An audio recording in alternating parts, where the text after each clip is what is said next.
We thought maybe Charles Taylor might be okay when he took power, and it turned out then he used all the power of the state to do 10 times what he had done in the field. The Khalifa Haftar case is very much like the Charles Taylor case. The difference in the case of Haftar is that he's an American. He's a U.S. citizen. A Libyan and U.S. citizen who lived in Virginia for about 20 years. And then when the revolution takes place, he would go back, he would form his own militia with his own vision to rule Libya, with his own vision to reestablish a military dictatorship in Libya, very similar to the one that Gaddafi has had for 42 years. Those who are backing Haftar, they are backing actually an idea. The idea is that Libya descended into chaos right after a strong man like Gaddafi fell.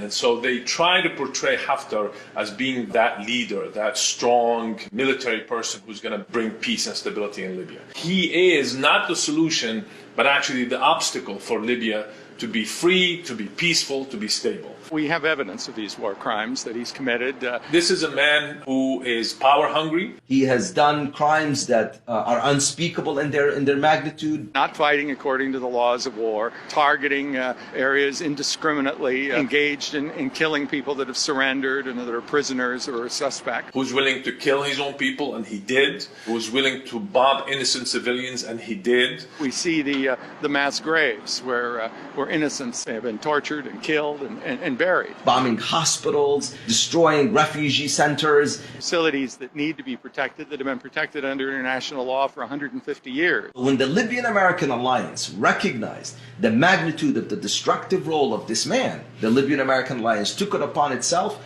to bring a lawsuit using American laws against a U.S. citizen for committing egregious human rights violations. And in fact, it is in active proceedings today in U.S. courts, and we hope to land a civil judgment against him. And look, I'm confident that the new administration will turn the page on the last 4 years, which has been 4 years where, unusually so, the United States has just not held accountable dictators, tyrants, and human rights abusers. And that should change, and I'm confident that will change.